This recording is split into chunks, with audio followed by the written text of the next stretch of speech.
We're also going to get Kurt Angle doing a promo here where he's telling people, don't expect a pay per view caliber main event. I'm going to beat Mick Foley as fast as I can. Now, in reality, he's gotten himself hurt while he was filming a movie. That's not going to help our main event at all. Match number 2 is Matt Morgan pinning Christopher Daniels in 10.5 minutes. Meltzer would say, or Wade would say rather, the two didn't work well together. The size difference was an issue. Started off pretty well, but the crowd was flat later in the match. You know, the thing that's weird about this to me is Matt Morgan felt like he was can't miss on everybody's radar. I know Jim Cornette was high on him. I mean, he's a huge dude. Everybody likes him. He has a great attitude. But for whatever reason, it feels like it never really clicked. The crowd's just kind of flat for him. Do you think we just never found the right mouthpiece for him? We didn't have the right packaging.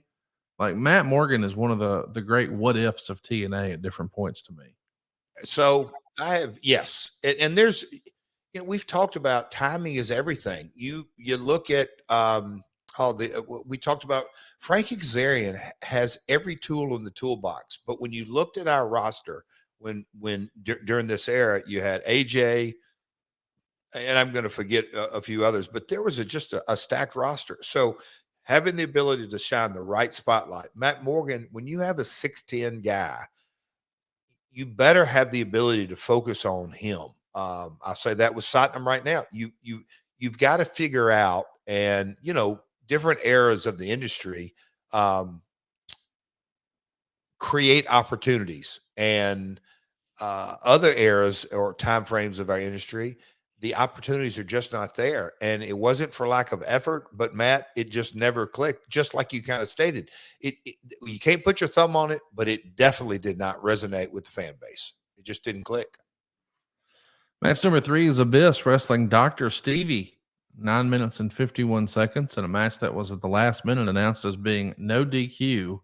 Abyss is rocking a new outfit because he's no longer playing a mental patient. Daphne is apparently Stevie's new love interest. Stevie's got some heat early using a retractable baton. Abyss is going to come back and destroy him. Stevie winds up bleeding heavily. Abyss had him pinned with the shock treatment, but he's picked him up at 2. Daphne's going to give Abyss a low blow, and Lauren runs out. So Daphne then goes to give Stevie a taser gun. Lauren attacks Daphne, shoves her down. Lauren runs away with Daphne chasing. That all distracts Abyss. So Stevie can pick up the taser, but before he can use it, Abyss lays out Stevie with a black hole slam. Abyss grabs the taser, uses it on Stevie. There's all kinds of smoke, and he gets the pin. What are we doing here, bud? Here we go. Layer upon layer upon layer. And kind of I'll call it the yin and the yang of all this, Connie. As I reviewed the research, you can just kind of look and say, man, talk about putting all of our eggs in the Main Event Mafia basket, and rightly so. But there were so many segments on Impact that we dedicated, and when you have Kurt, so you have Angle, Sting, Steiner, Booker, Nash.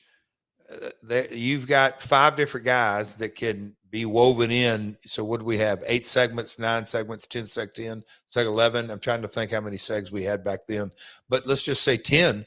When you got Mafia in there, it narrows the opportunities to tell other stories, and that Abyss Stevie story or the Blueprint Chris Daniels story, you just don't, it didn't get very deep, not a lot of depth. And it kind of shows as we're talking in these recaps to me that there just wasn't a lot of meat on that bone.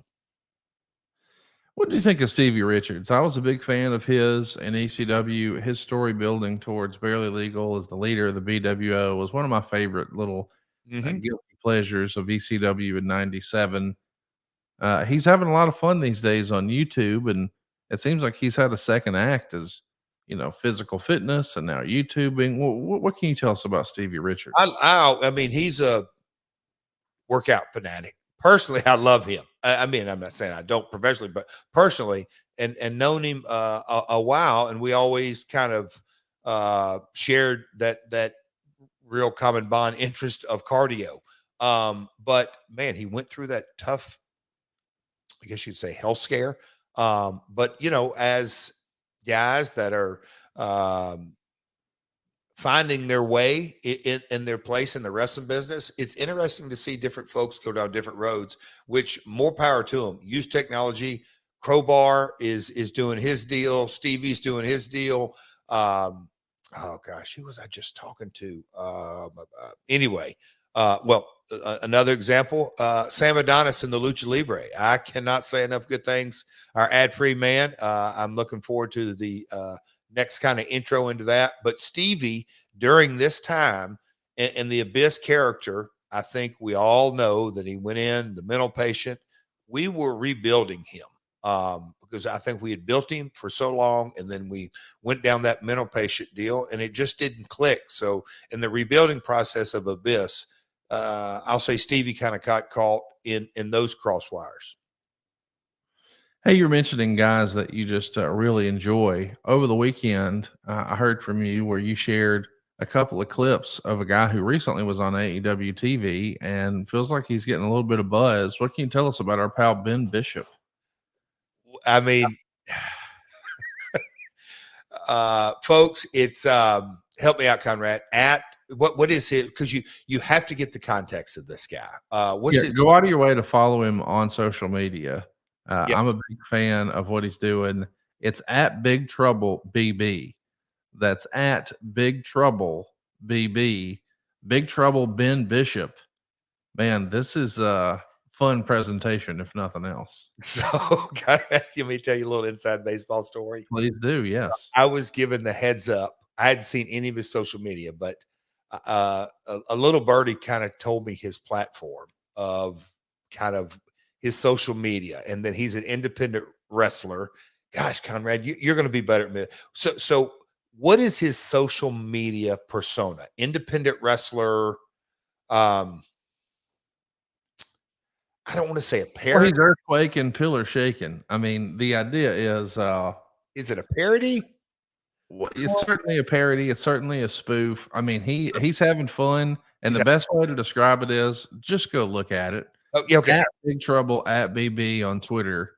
So, God, I walk by him, and he's got his tights on, and I'm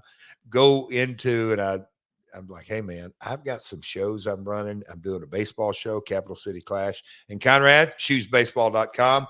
That thing is going to be a blast in September. But anyway, I kind of went into it, and he wasn't real sure. You know, he gave me the, hey, Mr. Jarrett. And I was like, no. I said, hey, but I've got a baseball show coming up, and I think it's going to turn into like 4 to 6. And I said, I may have 8 before it's all over, and I'm looking for some guys. You're a big guy and got great size and all that. I'm just wondering if, maybe you wouldn't mind working them if I said, like, it may be a little bit of a drive. And he's like, oh, no, that's cool. And so, yeah, and I said, and so you'll know,